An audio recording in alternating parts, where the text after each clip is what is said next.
เราต่างฝึกสมาธิเพื่อความสงบ แต่เคยสงสัยไหมครับว่า หากความสงบนั้นเป็นเพียงการขังกิเลสไว้ในคอกชั่วคราว แล้วจะทำอย่างไรให้จิตมีกำลังพอที่จะฆ่ากิเลสได้จริง ธรรมเทศนากันนี้ หลวงตามหาบัวจะเมตตาแนะ วิธีพักจิตที่ถูกต้อง เพื่อใช้เป็นฐานกำลังให้ปัญญางอกงาม จนนำไปสู่ความหลุดพ้นอย่างแท้จริง ศาสนธรรมของพระพุทธเจ้าทุกบททุกบาทคือทางแห่งความแคล้วคลาดปลอดภัยจากทุกข์ทั้งหลายผู้ดำเนินให้ถูกต้อง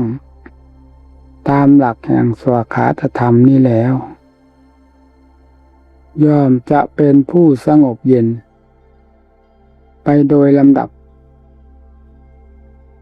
แม้จะเป็นทางคฤหัสถ์ก็มีความสงบเย็นในครอบครัวและสังคมต่างๆไม่ก่อความยุ่งยากวุ่นวายให้เกิดขึ้นแก่กันและกันจนกลายเป็นเรื่องกระทบกระเทือนไปทั่วประเทศชาติบ้านเมืองทางด้านพระเราก็จิตใจที่เคยสั่งสมแต่อารมณ์ทั้งหลาย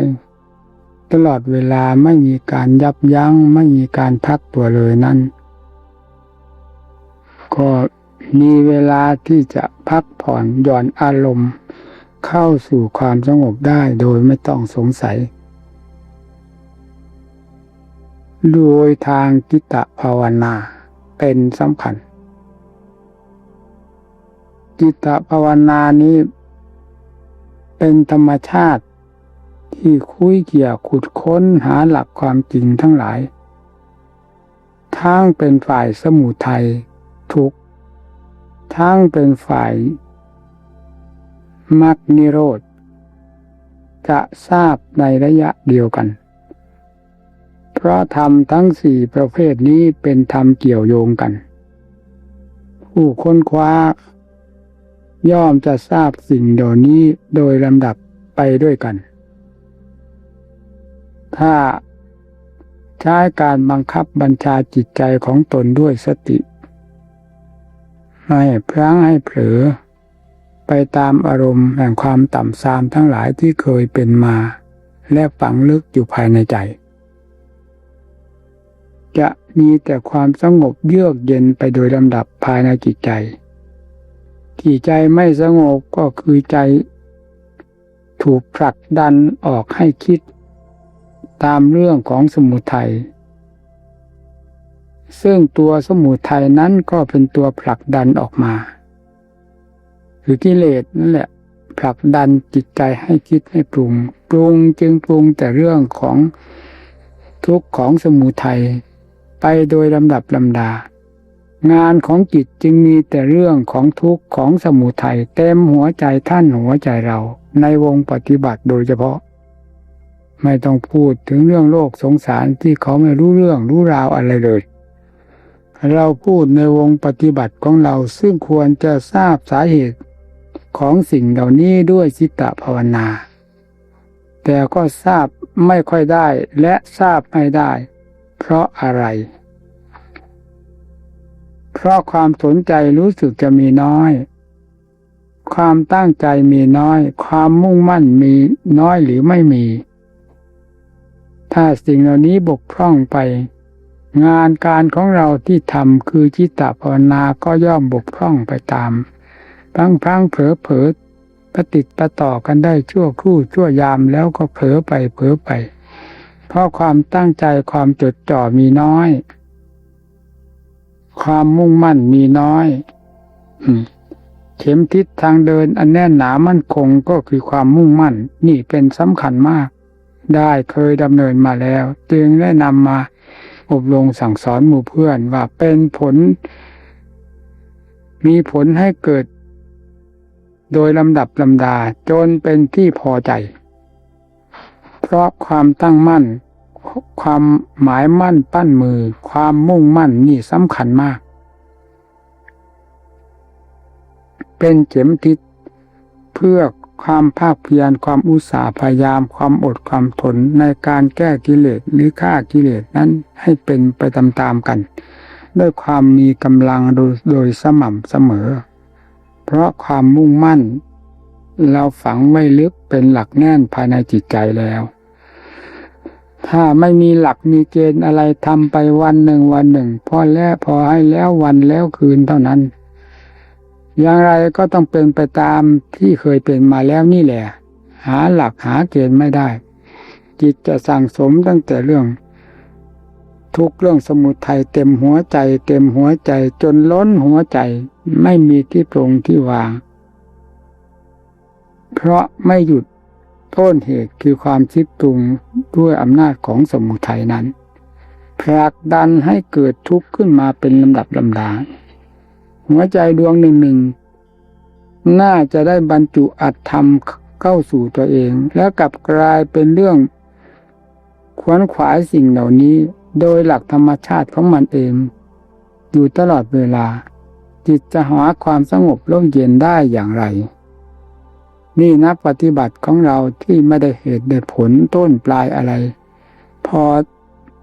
ให้เป็นที่มั่นใจให้เป็นที่อบอุ่นภายในตัวเองก็เพราะเหตุแห่งความเหลวไหลของใจนี่แหละไม่มีหลักมีเกณฑ์ไม่มีจุดไม่มีหมายทำไปพอแล้ววันหนึ่งตื่นขึ้นมาก็ตื่นมืดตื่นแจ้งได้เสียวันหนึ่งก็มีแต่มืดกับแจ้งเป็นมาตั้งกับตั้งกันแล้วไม่ทราบจะตื่นไปหาอะไรรูปเสียงกลิ่นรสเครื่องสัมผัสมีเต็มโลกเต็มมังสารก็เคยมีมาเป็นเวลานานแล้วตั้งกับตั้งกันเช่นเดียวกันมันน่าจะมีความอิ่มพอหรือเบื่อหน่ายต่อสิ่งทั้งหลายที่จำเจกันตลอดเวลาเกี่ยวกับเรื่องความสัมผัสสัมพันธ์กันแต่แล้วมันก็ไม่มีความอิ่มพอยิ่งติดยิ่งพันยิ่งหมุนยิ่งแน่นเข้าไปทุกข์ก็ยิ่งทวีคูณภายในจิตใจแต่ละดวงของผู้ปฏิบัติถ้าหากว่าเป็นภาชนะมีฝาปิดเปิดขึ้นมานี้มีตั้งแต่กิเลสเต็มหมด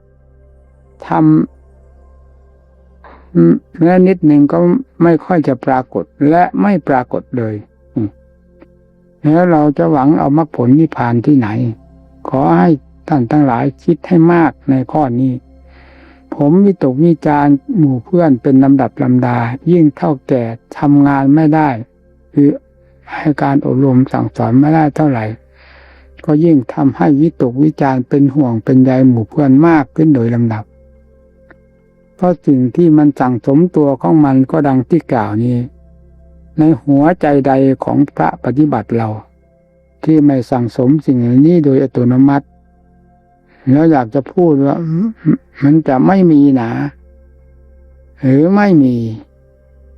เดินจงกรมก็สั่งสมแต่สิ่งเหล่านี้นั่งสมาธิภาวนาก็มีแต่ชื่อแต่นามมีแต่ความหมายความมั่นเฉยๆภายในจิตใจลมๆแรงๆผู้ทำหน้าที่อย่างแท้จริงก็คือสมุทัยคิดปรุงเรื่องนั้นเรื่องนี้ซึ่งเป็นเรื่องของสมุทัยล้วนๆผลจึงมีแต่เรื่องความทุกข์ความทรมานภายในจิตใจหาเวลาว่างหาเวลาสงบเย็นใจไม่ได้เลยนี่แล้ววันนี้ก็เป็นอย่างนี้วันต่อไปนิสัยของคนเราที่เลื่อนลอยก็ย่อมเลื่อนลอยไปตามเรื่องลอยไปเรื่อยๆอย่างนั้นหาหลักหาเกณฑ์ไม่ได้นี่ธรรมะของพระพุทธเจ้าที่ว่าสวขาตธรรมตรัสไว้ชอบก็ชอบแต่ธรรมตัวของเราเองไม่ชอบนำธรรมะเช่นสติธรรมปัญญาธรรมเข้ามาเพื่อจะกำจัดปัดเป่ากิเลสก็ให้มันปัดออกเสียเหลือแต่ความฟุ้งซ่านรำคาญภายในจิตใจนี่ความสงบคือสมาธิจึงไม่ปรากฏภายในใจได้ถ้าเราตั้งหน้าตั้งตาตั้งใจฝึกหัดจริงๆแล้วกิเลสตัวไหนว่างั้นเลยที่จะเหนืออำนาจของธรรมไปได้เพราะธรรมนี่เคยปราบกิเลสให้ราบคาบมาแล้วตั้งแต่การไหนๆไม่ว่าพระพุทธเจ้าพระองค์ใดพระสาวกของพระพุทธเจ้า มีจำนวนมากน้อยอย่างไรล้วนแล้วตั้งแต่เป็นผู้บริสุทธิ์ด้วยอำนาจแห่งธรรมที่ปราบกิเลสให้อยู่ในเงื้อมมือแล้วนั่นแหละแต่พวกเราเอามาปราบมันกลับโกงกันข้ามให้กิเลสปราบเสียเรียบปราบเสียเรียบวันหนึ่งเดินจงกรมก็เป็นลมแรงไปหมดทำความเพียรนี้แต่เรื่องลมแรงหาตัวจริงที่พอจะยึดจะเกาะให้ได้รับความสงบเย็นใจเช่นสมาธิบ้างไม่ได้เลยนี่เป็นยังไงนักปฏิบัติเรามีแต่ที่วิตกวิจารณ์กับหมู่เพื่อนเรื่องของกิเลสนั้นละเอียดมากที่สุดเลยถ้าจะให้พูดถึงเรื่องความละเอียดของกิเลสนี้หาที่สิ้นสุดไม่ได้ละเอียดเอาสุดขีดจุดแดนขนาดนั้นต้องมีธรรมเป็นเครื่องวัดเครื่องตวงเครื่องทดสอบกันถึงจะรู้ว่ากิเลสเป็นความละเอียดละออแหลมคมขนาดไหนจึงได้ครอบครองหัวใจของสัตว์โลกไม่ว่ารายใดก็ตามให้จมอยู่ในเนื้อมือของมันจนได้นี่เว้นพระพุทธเจ้าพระอรหันต์ท่านเท่านั้นที่สามารถการที่ท่านสามารถพ้นจากเงื้อมือหรืออำนาจของมันก็เพราะท่านเห็นแก่ธรรมถือกิเลสเป็นข้าศึกจริงๆอย่างถึงใจถือธรรมเป็นเครื่องป้องกันตัวและเป็นเครื่องปราบปรามมันอย่างถึงใจเช่นเดียวกันแล้วก็ฟาดเหวี่ยงกันด้วยความพออกพอใจความสนใจจดจ่อต่อเนื่องกันตลอดเวลากิเลสตัวไหนมันจะเหนืออำนาจของธรรมไปได้มันย่อมสงบมันจะดิ้นยิ่งกว่าหมาบ้าก็ตามมันสงบลงจนได้เพราะอำนาจแห่งธรรมวิธีการฝึกทรมานก็ดังเคยอธิบายให้ฟังแล้วเรื่องธาตุเรื่องขันธ์นี้เป็นเรื่องเสริมกิเลสได้เป็นอย่างดีไม่สงสัยถ้าธาตุขันธ์มีกำลังมากการตั้งสติก็ล้มปัญญาก็เป็นสัญญาให้กิเลสไปถลุงเสียหมดนี่อำนาจของธาตุขันธ์ที่มีกำลังเสริมกิเลสได้เป็นอย่างดีไม่สงสัยเพราะเคยเป็นมาแล้วจึงได้นำเรื่องเหล่านี้มาสั่งสอนหมู่เพื่อนตลอดวิธีฝึกทรมานตนเองในอาการต่างๆนำมาสั่งสอนหรืออบรมหมู่เพื่อนให้เป็นคติทั้งหมดไม่มีเหลือในหัวใจนี้เลยก็เพราะมันฝึกยาก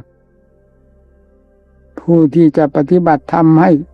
ปรากฏอย่างน้อยความสงบเย็นใจเป็นสมาธินี่ต้องเลยตั้งหน้าตั้งตาทำอย่างจริงอย่างจังไม่เช่นนั้นจะไม่ปรากฏความสงบเย็นใจเลยถึงเวลาที่ควรจะทุ่มกันลงก็ต้องทุ่มมีบทหนักบทเบาในการประกอบความเพียรมีบททุ่มบทเทกันลงบทผ่อนผันสั้นยาวนั้นไม่ต้องบอกมันค่อยเป็นของมันไปเองดีไม่ดีผ่อนลงเสียจนหย่อนยานถ้าเป็นเชือกก็มัดขาพันขาเจ้าของเดี๋ยวนี้เป็นแต่อย่างนั้นเรื่องที่จะเด็ดจะเดี่ยวกับสิ่งที่เป็นข้าศึกไม่ค่อยมีภายในใจนั้นจึงลำบากในการปฏิบัติที่จะให้เห็นผลประจักษ์ยังสมาธิเท่านั้นก็เย็นสบายแล้วอยู่คนเดียวก็ได้ผู้มีจิตเป็นสมาธิแล้วคือจิตไม่ยุ่งเหยิงวุ่นวายกับรูปกับเสียงกับกลิ่นกับรสเครื่องสัมผัสต่างๆทั้งอดีตอนาคตอยู่ในปัจจุบันคือความสงบแนบแน่นในตัวเองนี่เท่านั้นก็พออยู่พอเป็นพอไปแล้วในวันหนึ่งเพลินอยู่ในนั้นสิ่งเหล่านั้นไม่รบกวนเพราะอะไรเพราะสังขารอันนี้ไม่ออกไปปรุงเรื่องรูปเรื่องเสียงเรื่องกลิ่นเรื่องรสเครื่องสัมผัสต่างๆสังขารเหล่านี้ถูกความสงบบีบบังคับมันไว้ให้สงบตัวไม่ให้ดีดให้ดิ้นอำนาจแห่งความสงบด้วยอาจด้วยธรรมนั้นมีเหนือสิ่งเหล่านี้สังขารเหล่านี้จึงไม่ไปปรุงสัญญาไม่จึงไม่ไปหมายอะไรมีแต่ความรู้ล้วนนั่นหมายถึงล้วนในขั้นสมาธิอยู่สบายวันหนึ่งคืนหนึ่งลืมวันลืมคืนลืมปีลืมเดือนไม่ค่อยคิดไม่ค่อยสนใจรูปเสียงกลิ่นรสเครื่องสัมผัสซึ่งเคยเป็นภัยมาแต่ก่อนเพราะตัวนี้ไปเป็นภัยต่อตนเองจากการปรุงแต่งของตัวเองก็สงบลงเมื่อตัวนี้สงบลงไปแล้วเรื่องกวนใจก็ไม่มี มีแต่ความสงบถ้าเป็นน้ำก็นิ่งจิตใจนิ่งน้ำนิ่งก็ย่อมจะใสสะอาดไปโดยลำดับตะกอนนอนก้นโอ่งถ้าเป็นห้วยหนองคลองบึงก็นอนก้นนี่ตะกอนของกิเลสก็นอนก้นไม่ฟื้นตัวขึ้นมาไม่ดีดไม่ดิ้นจิตไม่ผลักไม่ดันจิตใจให้คิดเรื่องนั้นปรุงเรื่องนี้ซึ่งเป็นเรื่องของมันเองให้สั่งสมขึ้นมาซึ่งกองทุกข์ทั้งหลายใจก็สงบเย็นนั่นนี่เพียงขั้นสมาธิเท่านี้เราก็เห็นคุณค่าแล้วกันสมาธินี้มันควรที่จะทำได้ง่ายกว่าเรื่องของปัญญามากมายตั้งใจฝึกตั้งใจอบรมเอาจริงเอาจังทำไมจะไม่รู้ทำไมจะไม่เป็นเพราะทำเป็นเครื่องฝึกอยู่แล้วทำเป็นเครื่องปราบความฟุ้งซ่านอยู่แล้วสติเป็นสำคัญมากนะเรื่องสตินี้เว้นไม่ได้ไม่ว่าจะอยู่ในสถานที่ใดของนักภาวนาจะเผลอไปไม่ได้นี่คือหลักแห่งการภาวนาเพื่อจะให้จิตสงบถือเรื่องความปรุงความแต่งเป็นข้าศึกของใจเป็นข้าศึกของสมาธิภาวนาสติให้รู้แม้ทำการทำงานอะไรอยู่ก็ให้เป็นสัมปชัญญะคือให้ความรู้อยู่กับตัวผู้เป็นนักภาวนาต้องเป็นอย่างนั้นจึงต้องลำบากจิตนี่ต้องถูกควบคุมอยู่ตลอดเวลาไม่ว่าอิริยาบถใดนอกจากหลับเท่านั้นต้องถูกควบคุมอยู่ตลอดจึงเรียกว่าผู้รักษาใจเมื่อควบคุมอยู่ด้วยสติแล้วจิตย่อมแค่เข้าสู่ความสงบเย็นใจสบายได้สบายหลายครั้งหลายหนสงบหลายครั้งหลายหนก็เป็นฐานแน่นหนามั่นคงขึ้นมาที่ใจแน่นปึงนั่นมีใจเป็นสมาธิจากความสงบหลายครั้งหลายหนสร้างฐานขึ้นมาในตัวเองให้เกิดความมั่นคงขึ้นได้เพียงแค่นี้ก็สบายแล้วไม่มีอะไรกวนอะไรจะกวนนอกจากรูปเสียงกลิ่นรสเครื่องสัมผัสโดยหมายเอารูปข้างนอกมาเป็นสัญญาอารมณ์ทั้งที่ใจเป็นผู้ไปปรุงไปแต่ง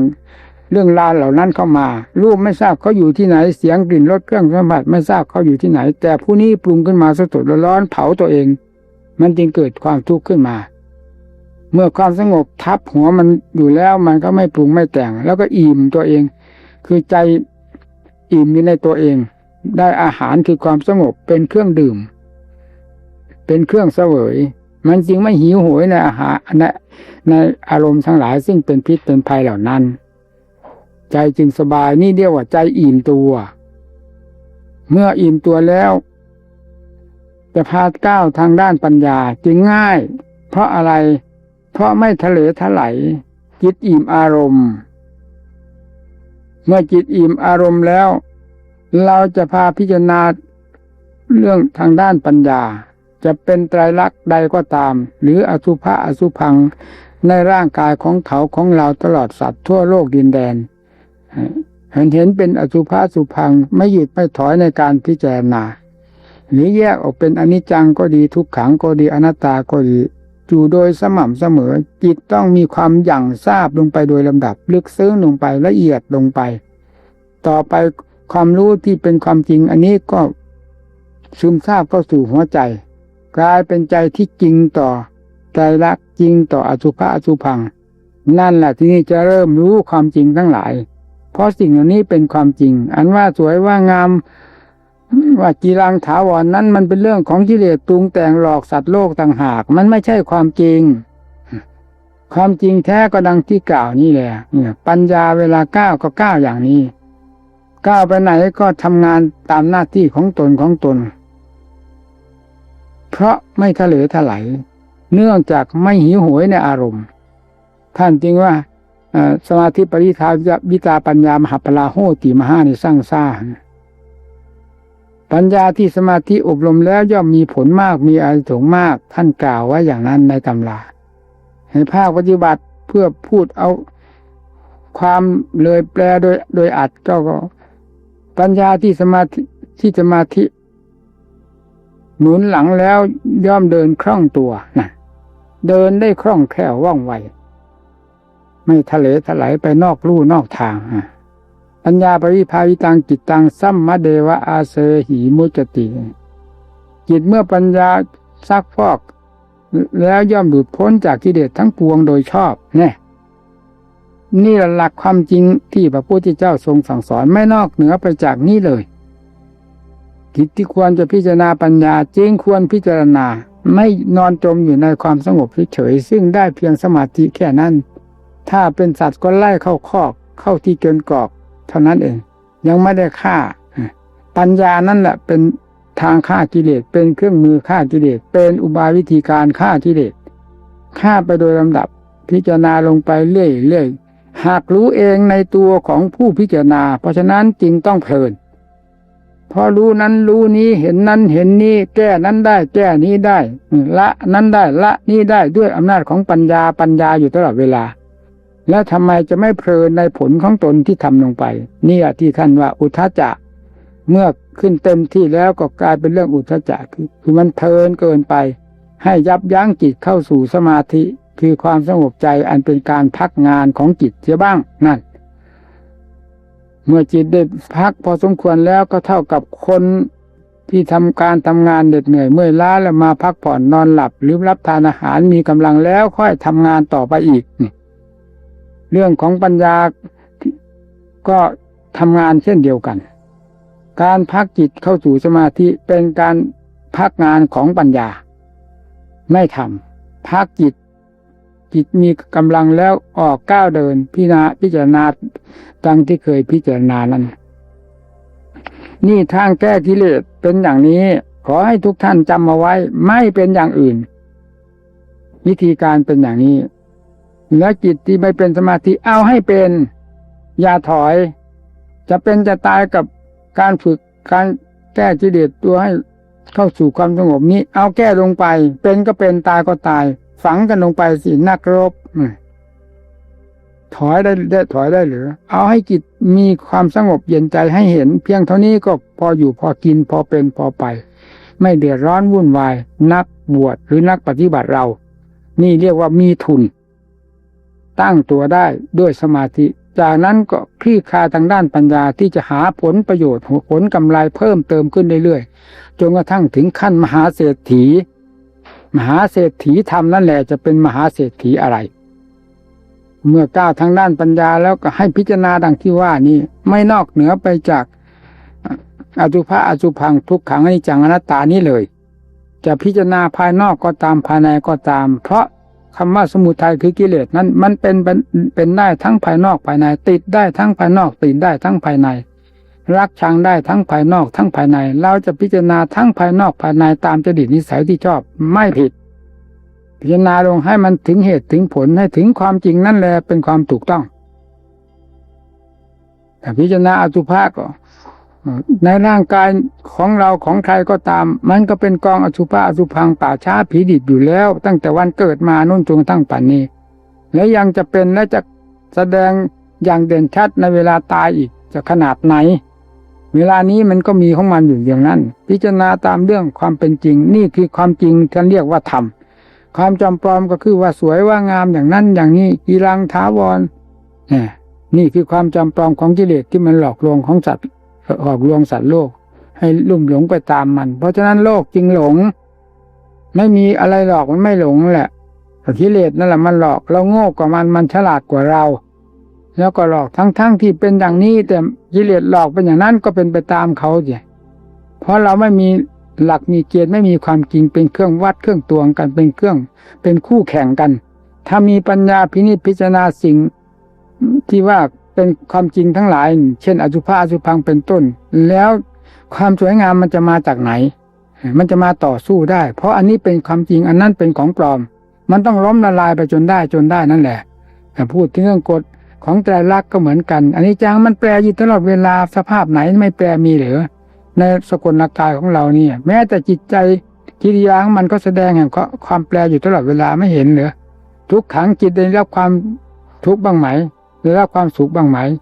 ว่าร่างกายก็บีบบังคับบีบเข้าไปหาใจนั่นเองให้ใจได้รับความทุกข์ความทรมานนี่ตั้งแต่ทุกขัง อนัตตายังไปงมเงาอยู่หรือว่าเป็นเราเป็นของเรานี่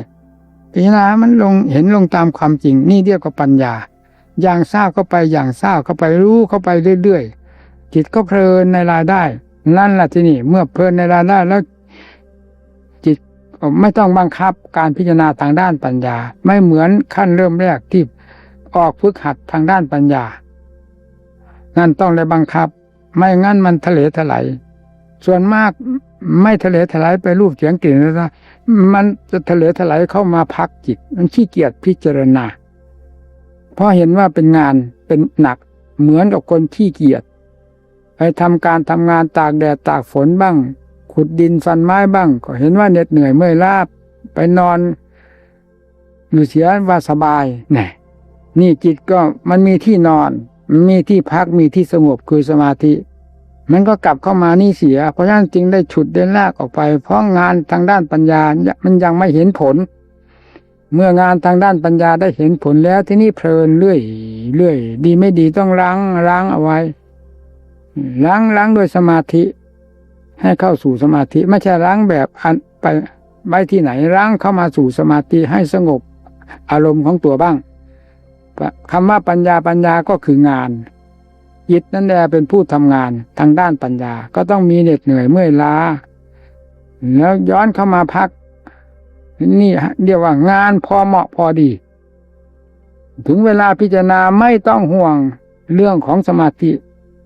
เอาให้เต็มที่เต็มฐานเมื่อเหน็ดเหนื่อยเมื่อยล้ารู้เจ้าของว่าเหน็ดเหนื่อยเมื่อยล้าแล้วล้างจิตเข้ามาสู่สมาธิคือความสงบใจเรียกว่าพักจิตนี่คือความถูกต้องในตำราท่านก็แสดงไว้แต่มันไม่ได้สนใจเท่าไหร่นักนะเวลาปฏิบัติมันตะลุมบอลจริงๆกับกิเลสประเภทต่างๆนี้แล้วมันลืมคำที่ว่าพักจิตทั้งที่ท่านแสดงไว้ในตำราเหมือนกันท่านเทียบถึงเรื่องการรบเวลารบก็รบเวลาพักเข้าสู่ค่ายเป็นที่พักผลก็ให้มีท่านว่าอย่างนั้นอ่านมาในตำราก็อ่านแต่เวลามันเป็นอยู่กับจิตนี่มันมีน้ำหนักมากกว่าที่เราเรียนมาจำมามันเพลินในการพิจารณาเพราะการพิจารณานี่มันตัดมันแก้กิเลสไปโดยลำดับและสว่างกระจ่างแจ้งออกกว้างขวางออกความรู้ละเอียดละออปัญญาก็เหมือนกันคล่องตัวละเอียดละออไปโดยลำดับแล้วมันเป็นผลที่ให้เพลินคนเรามันถึงได้เพลินแต่ก่อนเพลินกับกิเลสที่นี่เพลินกับธรรมมันกลับตรงกันข้ามเมื่อมันเพลินไปมากๆทั้งที่จิตเหน็ดเหนื่อยเมื่อยล้ามันก็ไม่หยุดก็ให้ล้างจิตเข้ามาหยุดเสียมาอยากทำเท่าไหร่ก็ไม่ทำทีนี้เวลาเข้าสู่สมาธิอย่าไปห่วงปัญญาเหมือนไม่เคยคิดเหมือนไม่เคยพิจารณาล้างเข้ามาสู่อารมณ์อันเดียวคือสมาธิเรียกว่าอะไรเอกคตารมคืออันเดียวรู้อยู่เฉพาะจิตเท่านั้นจิตเมื่อสมาธิละเอียดจริงๆแล้วจะมีความรู้อันเดียวไม่ยิบไม่แยบแน่วนี่เรียกว่าสมาธิเต็มภูมิแนวกับแนวละเอียดอีกด้วยนะไม่ใช่แนวนะเรามาคาดอันนี้มันก็ไม่ค่อยถูกนี่ก็เป็นการพักจิตไม่คิดไม่ปรุงนั่นก็เรียกว่าไม่ทำงานพอได้กำลังแล้วถอยออกมานี่ก็ดีดผึ่งเลยนี่ทางแก้กิเลสพากันจำไว้ด้วยดีแก้ด้วยวิธีการนี้พักวิธีการด้วยวิธีการอย่างนี้ดำเนินไปด้วยวิธีการดังที่กล่าวมานี้จะเป็นไปเพื่อความราบรื่นสม่ำเสมอไม่คดไม่โค้งไม่อ้อมไม่ผิดไม่พลาดจะเป็นไปเพื่อความหลุดพ้นโดยลำดับลำดาปัญญาเมื่อถึงขั้นละเอียดแล้วมันจะรู้ในตัวเองนั่นแหละภาคปฏิบัติเป็นภาคที่แน่ใจที่สุดเป็นภาคที่เราเจอด้วยตัวของเราเองภาคปริยัติมีแต่จำมาไม่เห็นตัวสมมุติว่าควายนี่เราก็ได้ยินแต่ชื่อเห็นแต่ชื่อของมันอยู่ในตำราตัวควายจริงๆไม่เห็นวัวจริงๆไม่เห็นสัตว์จริงๆไม่เห็นเสือจริงๆไม่เห็นภาคปฏิบัตินี้เห็นว่าควายเห็นเป็นตัวควายจริงๆว่าคนเห็นคนว่าดีเห็นดีว่าชั่วเห็นชั่วจริงๆภายในจิตใจว่ากิเลสตัวใดมันเห็นจริงๆในหัวใจนั่นจึงเรียกว่าภาคปฏิบัติอันนี้จึงมีน้ำหนักมากเมื่อเราได้สัมผัสสัมพันธ์เข้าสู่ใจเราได้เจอเองเห็นเองแล้วมีน้ำหนักมากทุกอย่างนั่นแหละพูดได้เต็มปากไม่สะทกสะท้านเพราะมันเป็นขึ้นกับจิตรู้ขึ้นกับจิตนี่ ทางด้านปัญญา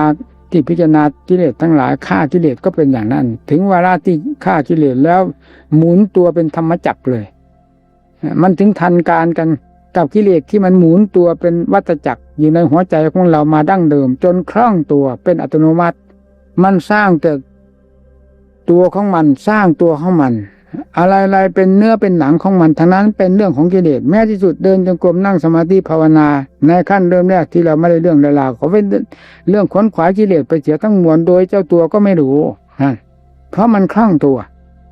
เมื่อเวลาสติปัญญามีกำลังเอาจนกระทั่งถึงจิตมีความสงบได้แล้วที่นี่ก้าวทางด้านปัญญาค่อยรู้เหตุรู้ผลจนกระทั่งได้รู้ชัดเจนเขาโดยลำดับแล้วที่นี้ก็เป็นธรรมจักรหมุนกลับที่นี่วัฏจักรเป็นเรื่องของสมุทัยธรรมจักรเป็นเรื่องของมรรคหมุนย้อนกลับแล้วที่นี่พิจารณาลงไปเรื่อยปัญญาขั้นธรรมดานั้นก็มีขั้นผาดโผนก็มีขั้นละเอียดละออลงไปก็มีขั้นซึมซาบก็มีมันเห็นในหัวใจเจ้าของที่การปฏิบัติธรรมนี่แหละธรรมะพระพุทธเจ้าสดๆร้อนๆอย่างนี้ถ้าได้เจอก็ไปแล้วทำไมจะไม่ยอมพระพุทธเจ้าว่าธรรมนี่เป็นธรรมเลิศนั่นแหละธรรมเลิศอย่างนี้แหละให้มันเห็นในหัวใจเจ้าของมันถึงพูดได้เต็มปากว่าเลิศจริงไอ้เลิศจะตั้งชื่อตั้งนามขึ้นมาว่าอันนั้นก็เลิศอันนี้ก็เลิศมันเลิศแข่งกันได้อันนั้นก็เลิศนั้นสู้เลิศนี้ไม่ได้เลิศนี้เลิศดีกว่านั้นไปอย่างนั้นถ้าเราเลิศทำในหัวใจแล้วไม่มีคู่แข่งไม่มีอะไรมาแข่งกิเลสมุดมอดไปโดยลำดับลำดานี่จึงเรียกว่าเลิศนี่แหละธรรมของพระพุทธเจ้าจึงเรียกว่าโลกุตตรธรรมสูงกว่าโลกอยู่ตลอดเวลายิ่งให้มันเห็นในหัวใจของเรานี่ก็สูงกว่ากิเลสตลอดเวลาโลกก็คือกิเลสนั่นแหละจะเป็นอะไรไปสูงขึ้นจนหลุดจนพ้นในหัวใจแล้วทีนี้สงสัยอะไรโลกธาตุอันนี้เคยฝังเคยจมกันมาเคยได้รับความทุกข์ความทรมานมามากน้อยอย่างไรมันจะย้อนตามรู้ตามเห็นกันหมดเลยโทษก็เห็นเต็มหัวใจคุณก็เห็นเต็มหัวใจฟาดกิเลสให้อย่างถึงใจเอาจนขาดสะบั้นลงไม่มีอะไรเหลือภายในจิตใจแล้วเป็นยังไงที่นี่จิตดวงที่บริสุทธิ์นี่กับจิตที่มอกมอมไปด้วยกิเลสเต็มอยู่ในหัวใจนั้นต่างกันอย่างไรบ้างไม่ต้องไปถามใครสาธุพระพุทธเจ้าประทับอยู่ต่อหน้าต่อตานี่ก็ไม่ทูลถามพระองค์เพราะเป็นธรรมชาติอันเดียวกันจะพึงรู้พึงเห็นด้วยสันทิฏฐิโกเหมือนกันหมดนั่นสันทิฏฐิโกพระองค์ประกาศลั่นไว้แล้วไม่ได้ผูกขาดเมื่อได้เข้าถึงนี้อย่างจังๆแล้วสงสัยพระพุทธเจ้าที่ไหนนี่แหละเชื่อพระพุทธเจ้าเชื่ออย่างนี้เชื่อพระธรรมเชื่ออย่างนี้ถึงเชื่อเป็นของจริงไม่จะเชื่อลมๆแรงๆเฉยๆแต่การคาดการหมายของผู้ที่ยังไม่เป็นไปนั้นเป็นความถูกต้องเป็นกุยหมายป้ายทางให้เรายึดเราเกาะแต่เมื่อเข้าถึงขั้นธรรมอันเลิศเลอถึงธรรมอันสมบูรณ์เต็มที่ในตัวเองแล้วนี่ไม่เป็นลมเป็นแรงว่างั้นเลยเชื่ออย่างนี้เชื่อพระพุทธเจ้านิพพานไปนานเท่าไหร่ก็ตามไม่เห็นมีความหมายอะไรกับดินฟ้าอากาศธาตุขันธ์ที่มันแปรสภาพไปเพราะมันเหมือนกันกับโลกทั่วๆไปธาตุขันธ์ของใครก็ตามของพระพุทธเจ้าของสาวกอรหันต์มันเป็นขันธ์มันก็สลายก็แตกกระจายไปเหมือนกันแต่ธรรมชาติที่บริสุทธิ์นั่นสิไม่มีการสถานที่เวลาเข้าไปเกี่ยวข้องสมมุติทั้งปวงดับหมดหั่นจึงเรียกว่าวิมุตติหลุดพ้นที่ตรงนั้นเลยมีการปฏิบัติธรรมมันไม่ได้เรื่องราวนะครูบาอาจารย์ทั้งหลายก็ล่วงลับไปจนไม่มีเหลือแล้วเราจะเอาอะไรเป็นหลักเป็นเกณฑ์เจ้าของยังตั้งตัวไม่ได้ทำยังไง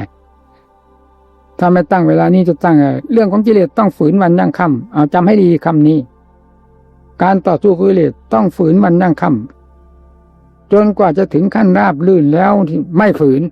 อันนั้นเป็นอีกขั้นหนึ่งขั้นต้นนี้จะต้องฝืนไปโดยลำดับลำดา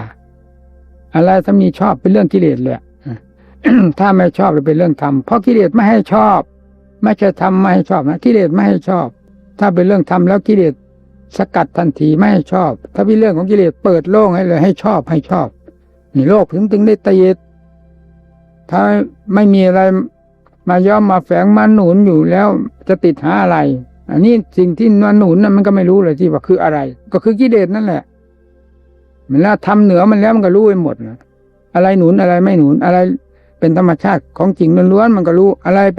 ป็นของปลอมแฝงเข้ามาแทรกเข้ามามันก็รู้หมดนั่นจึงเรียกว่าบริสุทธิ์ที่ใจถ้าลงในบริสุทธิ์แล้วมองทะลุหมดนั่นแหละ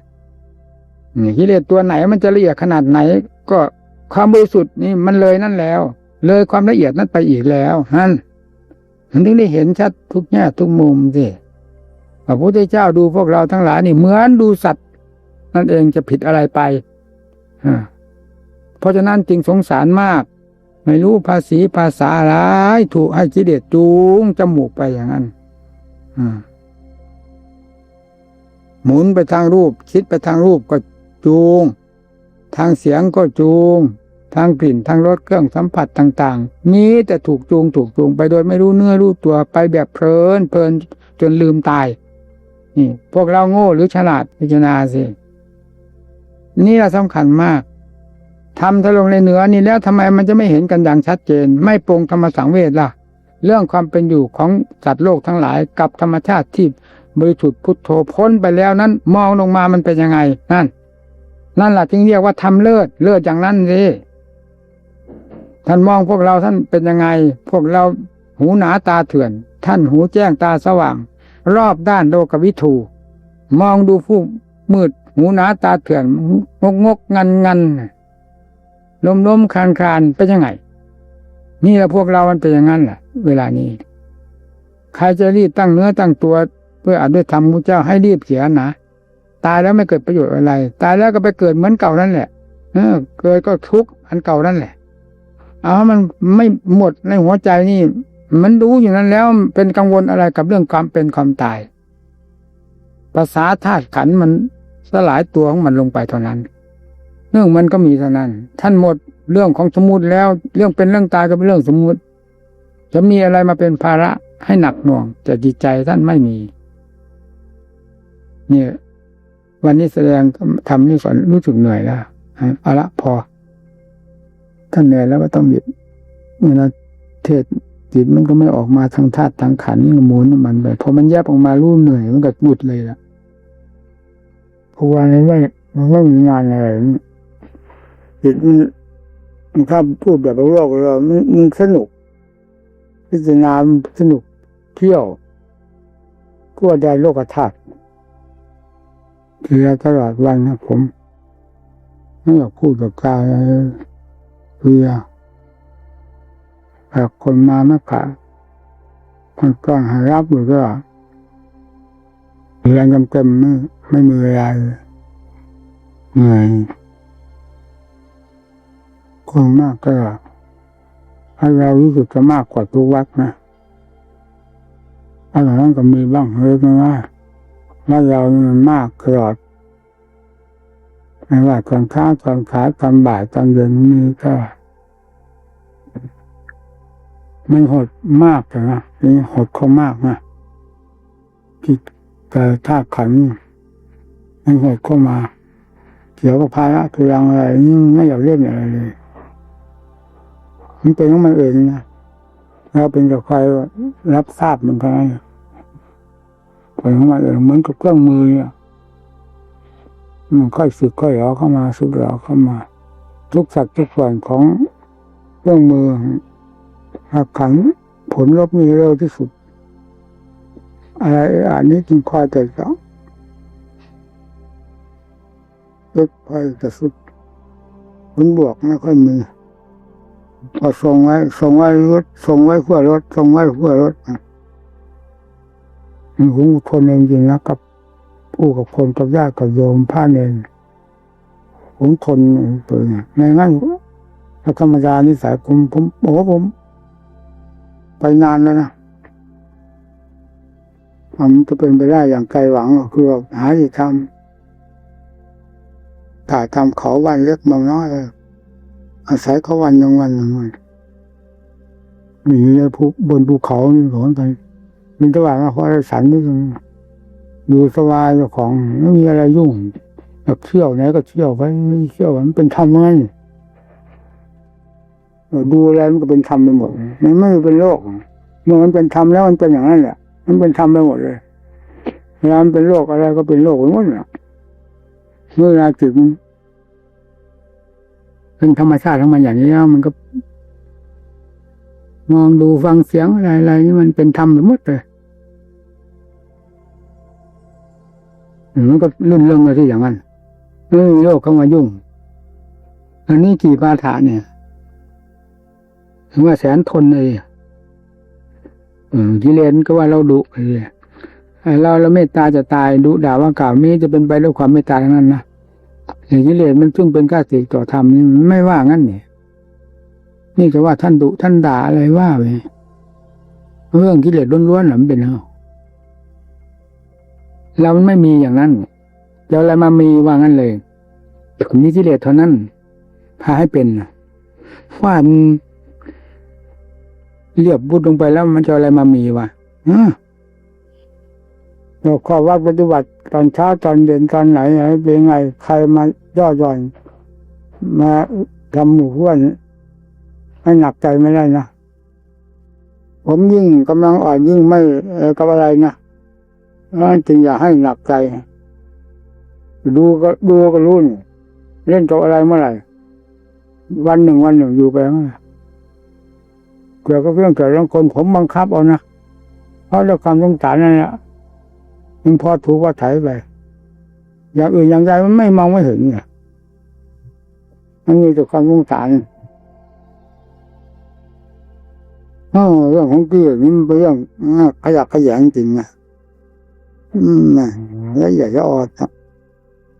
มันกล่อมหัวใจสัตว์โลกนี่แหละที่ทำให้ท้อใจนะพิจารณาละอายใจในการแนะนำสั่งสอนเพราะอันนี้มันติดพันอยู่กับใจเลยทำให้ท้ออ่อนใจที่จะสอนจริงเราจังจริงมันไม่เห็นก็เห็นอะไรมันนะเรามันหยาบมันคิดดูเรื่องความเพียรเรื่องของมันกับพิลึกว่าอะไรอยู่เนี่ยเพราะเรามันหยาบสิมันต้องได้ใช้ความเพียรอย่างหนักมันก็พอดีกันนะที่ว่าพอดีกันคือว่าเวลามันจนก่อจริงเอาเป็นเอาตายเขาว่ากันมันก็รู้ตรงนั้นแหละถ้าไม่ถึงนั้นมันไม่รู้เนี่ยมันต้องเลยใส่กันตรงนั้นอย่างนั้นน่ะธรรมดานี่มันไม่สะดุดใจนะถ้าเอาแบบตายเขาว่าเลยแล้วนั่นสะดุดแหละที่นี่ได้หลักเลยเกณฑ์เป็นที่ลึกฝังอย่างลึกละธรรมดาไม่ได้เรื่องมันไม่ได้เรื่องแล้วก็จะไปทำดีอย่างนั้นได้หรือยังไงมันจะเรื่องฟัดกันสิค้นหากันสิพวกเรานี่มันจะเข้าขั้นปทัปปรมาแล้วนะไม่ใช่เล่นนะมันจะเลยเนยยะไปแล้วนะเข้าขั้นปทัปปรมะคือจิตมันด้านต่อธรรมเรื่องเข้าขั้นปทัปปรมะสิกิเลสมันกล่อมได้ดียิ่งกล่อมสนิทลงไปสัตว์โลกทั้งหลายยิ่งเคลิ้มหลับไปกับมันเวลานี้กำลังร้อนกับเพราะอะไรก็เพราะกิเลสกล่อมนั่นเองเห็นอะไรอย่างนี้เป็นปืนไฟมากเท่าไรยิ่งชอบยิ่งสงวนยิ่งเสาะแสวงหามาเนี่ยฟังสิเช่นราคะตัณหานี่ตัวนี้ตัวร้อนที่สุดในแดนสมมุติตัวนี้ร้อนมากที่สุดทำให้ร้อนมากที่สุดเลยโลกชอบมากที่สุดเนี่ยฟังสิมีที่มันไม่อ่อนใจได้ยังไงตัวนี้ตัวเป็นพิษมากที่สุดแล้วโลกก็เสาะแสวงหาและชอบมากที่สุดด้วยทุกวันนี้ยิ่งส่งเสริมกันโอ้โหไปหากว้านมาจากเมืองนอกเมืองนาที่ไหนเป็นหนังโป๊ะหนังเป๊ะวิดีโอโอ้โหน่าทุเรศนะผมพูดจริงๆนะผมอ่อนใจจริงๆนะไม่ถ้าจะสอนไปอะไรสอนมนุษย์นี่ว่างั้นเลยทั้งหมดมันมองหาตัวไม่เห็นตั้งแต่กิเลสรุมล้อมอยู่ตลอดเนี่ยมันมองหาคนคือธรรมมันไม่เห็นนี่กิเลสรุมล้อมอยู่ตลอดเวลามันจะไม่อ่อนใจได้ยังไงก็เมื่อมันหนาแน่นขนาดนั้นแล้ววันนี้เอาแค่นี้แหละเอานี่ซะ เมื่อเข้าใจแล้วว่าสมาธิคือฐานกำลังส่วนปัญญาคือเครื่องมือที่แท้จริงในการฆ่ากิเลส จะทำให้เราสามารถนำหลักการนี้ไปปรับใช้ในการภาวนาได้อย่างสมดุลยิ่งขึ้น หากธรรมะขององค์หลวงตาเป็นประโยชน์ขอเรียนเชิญกดติดตามช่องของเราและกดกระดิ่งแจ้งเตือนไว้เพื่อร่วมเดินทางบนหนทางแห่งการดับทุกข์นี้ต่อไปขอทุกท่านจงเจริญในธรรม